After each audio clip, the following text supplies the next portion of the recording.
minasyaitonirrajim. Bismillahirrahmanirrahim. Assalamualaikum warahmatullahi wabarakatuh. Waalaikumsalam.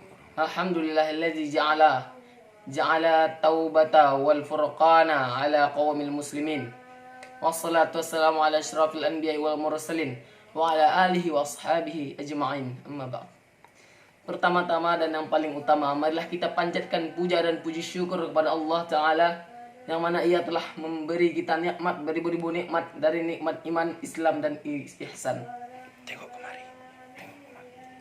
Dan selawat bertangkaikan salam, berbuahkan iman, dan berdaunkan Islam. Marilah kita junjungan alam Nabi besar Muhammad sallallahu alaihi wasallam. Allahumma shalli wa sallim. Yang mana Ia telah membawa kita dari zaman kezaliman, dari zaman kezaliman hingga ke zaman terang benderang, seperti yang kita rasakan pada malam yang berbahagia ini. Berdirinya saya di sini hanya untuk berkultum dengan singkat dengan judul keutamaan Ramadan. Rasulullah SAW pernah bersabda. Yang artinya, dari Salman radhiyallahu anhu, ia berkata, pada akhir bulan Sya'ban Rasulullah SAW berkhutbah kepada kami. Beliau bersabda, wahai manusia, telah dekat kepadamu bulan yang tinggi, telah dekat kepadamu bulan yang agung lagi penuh berkah, bulan yang di dalamnya terdapat satu malam yang lebih baik daripada 1000 bulan, bulan yang di dalamnya Allah menjadikan puasa sebagai fardu dan bangun malam sebagai sunnah. Barang siapa mendekatkan diri di dalamnya Barang siapa yang berdiri di dalamnya dengan beramal sunnah, maka pahalanya seperti orang yang beramal fardu pada bulan lainnya.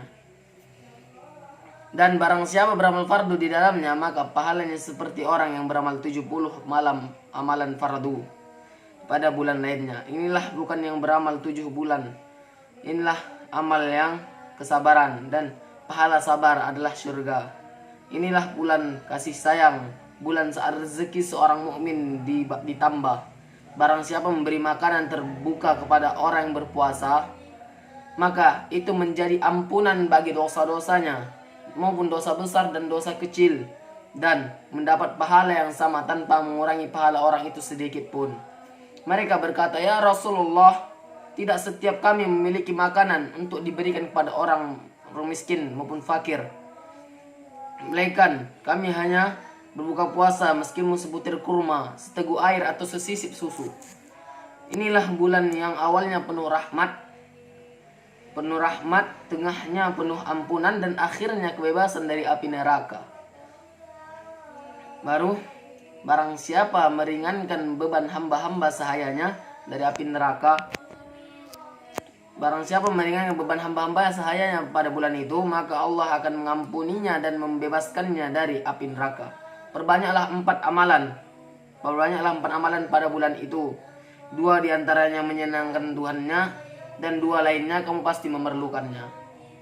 Adapun 2 perkara yang dengannya kamu menyenangkan Tuhanmu adalah bersaksi bahwa tiada Tuhan melainkan Allah, dan bersaksi bahwa Muhammad sallallahu alaihi wasallam itu adalah utusan Allah,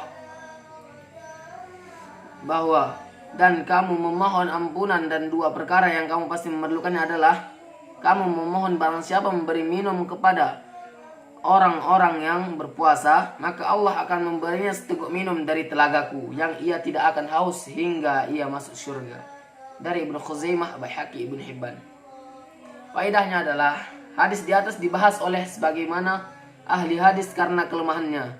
Namun karena hadis ini mengenai fadilah amal, maka kelemahan seperti itu masih dapat diterima. Juga karena hadis ini banyak dikuatkan oleh hadis-hadis lainnya, maka hadis ini dapat diterima. Ada beberapa hal yang dapat kita ketahui dari hadis ini.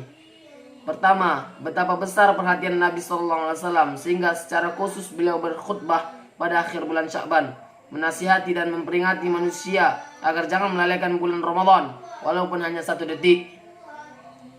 Dan Nabi juga pernah berdoa pada umatnya, Allahumma ballighna Ramadan, Allahumma ighfir lana, Allahumma ballighna Ramadan, wa ballighna Sya'ban, wa ballighna Ramadan. Pertama, hakikat Lailatul Qadar sebagai amalan yang sangat penting. Penjelasannya akan dipaparkan dalam pasal kedua di salah ini. Rasulullah SAW bersabda bahwa Allah telah mewajibkan puasa pada bulan Ramadan dan Allah telah menjadikan qiyam, yaitu salat tarawih sebagai sunnah.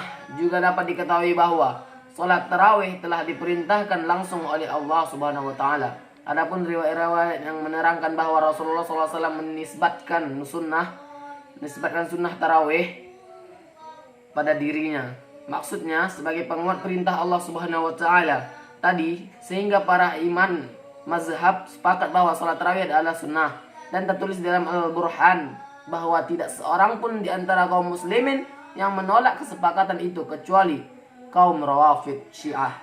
Dan Syekh Maulana Syekh Abdul Haq Muhaddis Dehlawi radhiyallahu anhu dalam kitab Masabata bin Sunnah telah menuliskan dari beberapa kitab fiqih bahwa jika suatu masyarakat kota meninggalkan sholat tarawih, pemerintahnya harus memerangi mereka.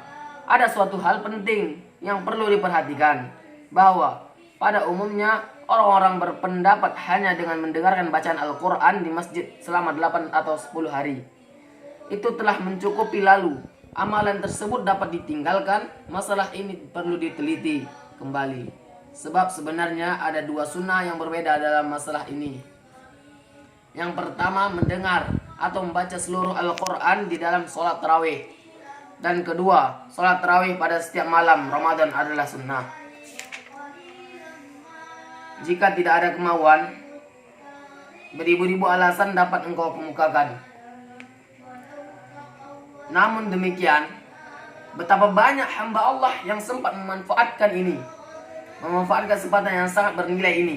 Saya melihat sendiri guru saya, Syekh Khalil Ahmad Nawarallahu Marqadahu, dalam beberapa bulan Ramadan, dalam keadaan lemah dan lanjut usia, ia bisa membaca dan memperdengarkan 1/4 juz Al-Quran dalam sholat nafil setelah maghrib. Kemudian selama setengah jam ia makan dan menunaikan beberapa keperluan.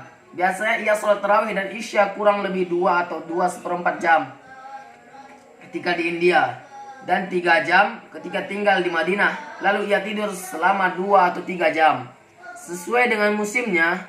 Setelah itu ia membaca Al-Quran di dalam tahajud setengah jam sebelum sholat subuh. Ia akan makan sahur, kemudian sibuk membaca hafalan Al-Quran atau wirid hingga subuh. Setelah sholat subuh dilanjutkan dengan muraqabah sampai isyraq. Setelah itu ia beristirahat lebih kurang 1 jam, lalu sibuk menulis Bazlul Majhud dalam bahasa Arab, sebuah kitab syarah hadis Abu Daud, sampai tengah hari. Setelah itu ia membaca surah-surah dan mendiktekan balasannya jika musim panas hingga pukul 13 pas. Kemudian ia beristirahat kembali hingga tiba sholat zuhur dan membaca Al-Quran dari zuhur sampai asar. Dan dari asar sampai maghrib ia sibuk bertasbih dan berbincang-bincang kepada tamu-tamunya. Ketika penulisan Bazlul Majhud selesai, ia mengisi waktunya dengan berkonsentrasi terhadap Bazlul Majhud dan Wafaul Wajha. Demikianlah kegiatan tetap keseharian pada bulan Ramadan tanpa ada perubahan. Namun pada bulan Ramadan rakaat lebih diperpanjang. Jadi, bapak-bapak dan ibu-ibu sekalian, faedahnya ringkasnya ialah bulan Ramadan ini wajib bagi umat muslim. Puasa itu wajib dikerjakan. Bulan Ramadan bulan yang penuh berkah, sebagaimana telah ada di dalam Al-Quran. Allah berfirman, A'udzubillahi minasyaitonirrajim, Bismillahirrahmanirrahim.